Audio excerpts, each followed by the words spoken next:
Muy bien, pues yo aceptando tu invitación a tratar de analizar este problema en sus términos, no quiero minimizar en lo más mínimo lo que significa esto, el golpe que puede significar esto para la economía familiar, para las industrias, etcétera, pero veamos el qué y también veamos el cómo y por qué tiene esto tan enojada a la sociedad civil. Y ahí me voy a apoyar, Pepe, sabiendo que íbamos a hablar de esto, en Gerardo Esquivel, un economista conocido por todos nosotros, y es un economista además progresista de izquierda, diría yo, que escribió una serie de comentarios sobre esto del gasolinazo, diciendo con toda razón que el aumento del precio de las gasolinas lo que pone en evidencia, Pepe, es el fracaso de la política energética, no dije de la reforma, dije de la política energética, Pepe, y la vulnerabilidad fiscal del Estado. Por lo pronto nos dice él que hay dos villanos favoritos para esto del gasolinazo, y los dos villanos favoritos son, por un lado, la reforma energética. ¿Por qué la reforma energética? Porque el gobierno de Peña Nieto tuvo el mal tino, y el PAN también, cuando aprobaron la reforma energética, de decir que con la reforma energética iban a bajar los precios de muchas cosas, entre otros el de la gasolina. Y por eso hoy es el villano favorito.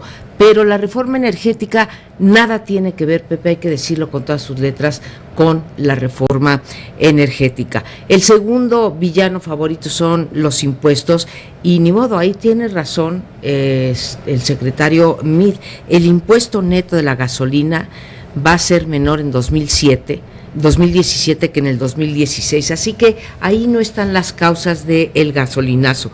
El gasolinazo depende, Pepe, de otros factores, y por eso quise abrir el comentario diciendo que lo que evidencia es el fracaso de la política energética y la vulnerabilidad fiscal del Estado.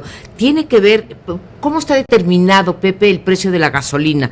Pues por el precio internacional, y dado que importamos la mayor parte de la gasolina que consumimos, pues evidentemente tenía que subir el precio. Segundo, por el tipo de cambio, que también pues se ha devaluado el peso. Me comentabas tú hace un momento que a raíz de el anuncio de la Ford, Pepe, se había disparado ya otra vez el dólar. Y 21 pesos, cerró en 21,48. Y abrió con 21,05. O 21,05. 43 centavos se desplomó el dólar, nada más por el anuncio de Ford y la amenaza del presidente electo de Estados Unidos, Donald Trump, de castigar a la General Motors si sigue fabricando uno de sus vehículos pequeños en México, y no lo hacen los Estados Unidos. Bueno, no estamos en ese tema que es de mucha preocupación y que ojalá nos ocupemos pues pronto, pero entonces el precio de la gasolina depende del precio internacional, del tipo de cambio, por eso lo mencionamos ahora, y del costo de transporte. Entonces, como no atendimos nunca esto, ni hicimos las refinerías, ni tuvimos una política energética tendiente, sí, a eso, a la soberanía energética, pues bueno, hoy estamos pagando los costos, ¿no?, de esto. Ahora, el cómo, Pepe, que es lo que tiene muy indignado, fue el golpe del 20%. Muchos opinan que podía haber sido desvanecido, digamos, o sea, puesto a lo largo de los trimestres del año y no un golpe brutal. Y en un momento en que la gente está muy enojada porque lo que leímos en las Navidades, Pepe, fue los abusos de la clase política.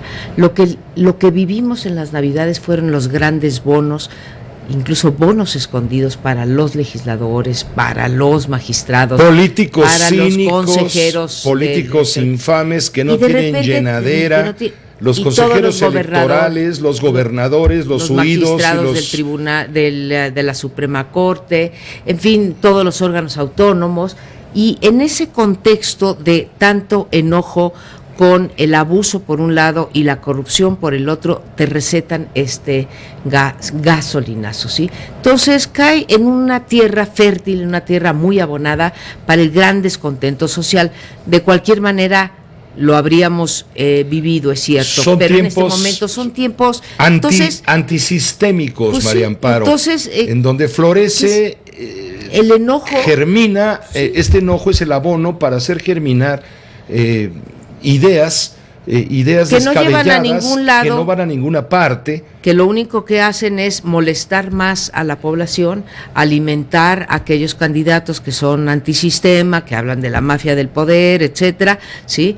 Que ellos no subirían el precio de la gasolina. No, muy probablemente era inevitable, incluso, insisto, inevitable por los errores del pasado, inevitable porque durante todo el sexenio de Calderón se subsidió y se dijo, lo dijiste tú en tu noticiero una y otra vez, se subsidió la gasolina, ¿sí?, para evitar precisamente protestas sociales.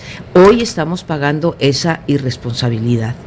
Entonces, tenemos una combinación del qué, o sea, por qué ocurre este gasolinazo, y el cómo, que ocurre con una mala explicación, con una explicación que no toca a la gente, sin ninguna medida. ¿Por qué no nos sale hoy a anunciar Pemex, por ejemplo, que va a combatir la corrupción, que hay un programa para evitar lo de la ordeña de los gasoductos? No, va acompañada esta medida brutal, ¿sí?, de nada, o de nada esperanzador. Entonces, ya si vas a anunciar una cosa tan fuerte, ¿sí?, que nos pega en los bolsillos, pues tienes que también tener la sensibilidad política y económica de acompañarla de otras cosas, ¿sí?, que sean creíbles para la población.